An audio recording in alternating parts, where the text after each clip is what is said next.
Okay, from Echoes Deluxe, the album titled Hold On, the song titled Rat Race. Congratulations to the Naked People slash motorcycle bikers for producing a very lovely song. Rat Race was the name of the song. You're listening to After Hours, everybody. About to wrap up for tonight, but before I do, gotta mention some more news stories. Of course, I think a big one this week, Jovan Belcher, who played on the Kansas City Chiefs football team.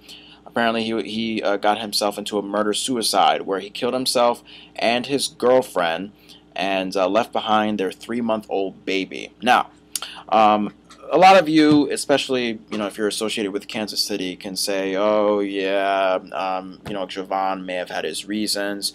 We don't know what was up. He may have had a clear, concise, legit motivation.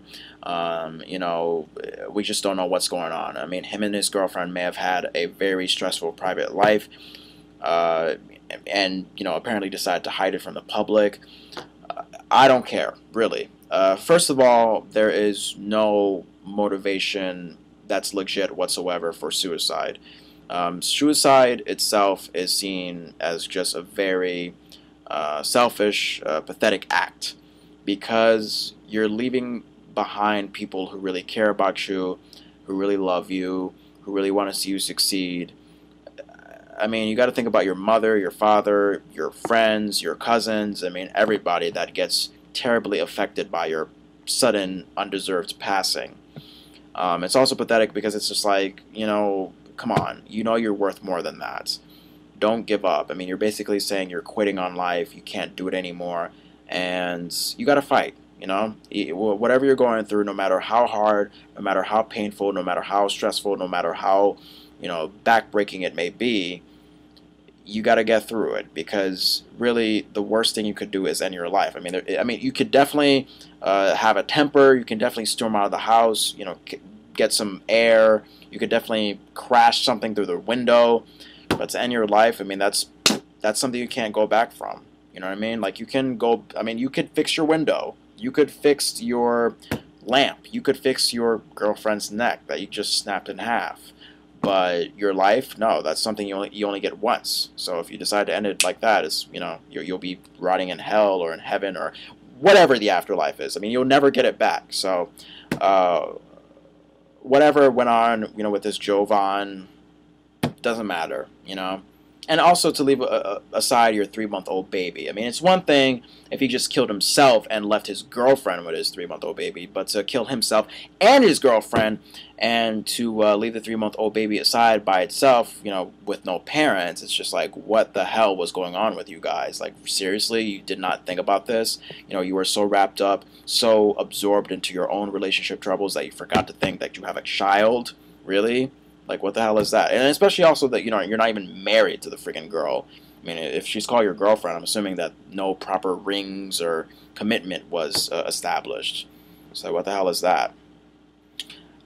Brings to mind gun control. Now, Bob Costa's, NBC News sports legend, apparently ignited some controversy when he made an honest opinion about gun control, where he made the point clear that if Jovan Belcher did not have a gun with him, then he would not be dead. He would still be alive with us. Maybe he would have, bitch slapped his girlfriend to hell, but he would still be alive with us. That's fact. Really, that is fact. I happen to be not really for guns that much. A lot of people, especially in that Michael Moore film, Bowling for Columbine, they can say, oh, when the cops aren't there, like, I got to protect myself, I got to protect my family, I got to do what I got to do. But you also have to think about, if you have children who are young enough, too young to even make any sense of the harmful effects of guns, and, one day all of a sudden they pick up the gun and they're like, oh my God, what's going on? And then they just shoot themselves in the face, and then, wow, you have a dead child. Thank God the 3-month-old baby didn't accidentally have a gun pointed at herself, because then that would be very big tragedy in itself. A lot of the times you have to trust the law in this situation. You know what I mean? Because you are putting yourself up for high risk for you, your family, your friends, if you have a gun around you. because you could accidentally step on it. It could accidentally go off in your pocket, like, you know, that Plaxico Burress who accidentally shot himself in the leg while he was in a club. All kinds of things can happen if you have a gun on you. Your chances of surviving are much higher if you don't have a gun, if you don't own one. I'm just going to say that right now. I'm not very anti-gun here. I'm not speaking as a very militant activist on taking away guns. No, I'm not like that at all.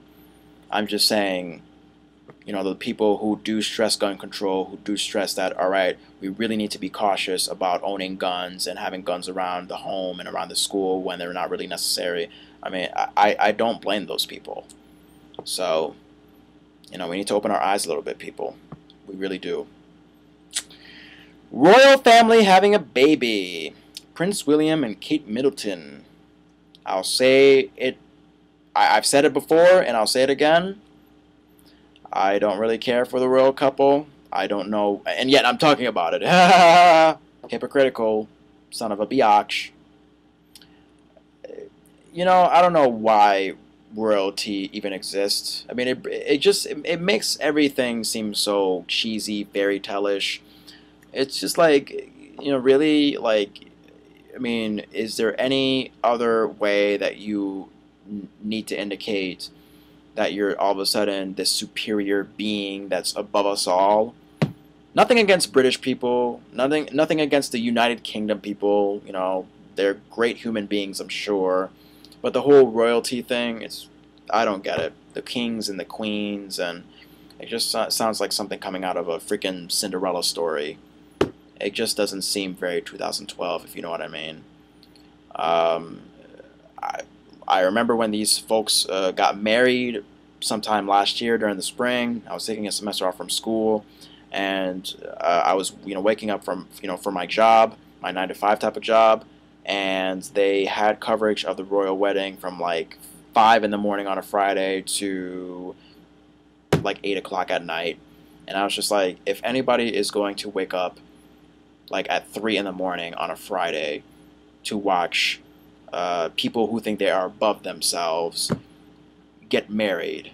Marriage, which is something that happens, I'm sure, every day in this great world we live in, then you're idiots. You're wasting your time. It's nothing. I mean, it just comes down to any old marriage. That's what it comes down to. The royal wedding. Ugh! No. You'll get a lot of commercials. You'll get a lot of news anchors saying, "Oh my goodness, Kate Middleton has a dress on. It's a sequin sapphire dress made from Queen Elizabeth III in 1923. Ooh," you know, all that bullcrap talk. It's stupid. Congrats to them having a baby. However, lots of other people have babies. Millions of babies are born every day. You think you're special because you're the royal family? Think again. You take away the unnecessary royal title, you're just another human couple having a baby. That's all it comes down to. So, get out of the way, royal biatches. Crossed the line. Yes, I did. Alright, is that it? I think that is it. Without further ado, I'd like to say thank you for tuning in. For those of you who did, any station managers who did tune in, I'm so sorry. You have every right to kick me out of the radio station next semester, and so on and so forth. I will see you guys next week for the final show of the semester. I will mix in some regular non-Christmas music with Christmas music, because I do understand the people that will lose their sanity if they hear 24/7 Christmas music on a college radio station. After all, college radio is there to stretch as far away as possible from the pain of commercial radio, because of course commercial radio has a lot of what? Commercials. And of course during the holidays it has a lot of what? Annoying Christmas music.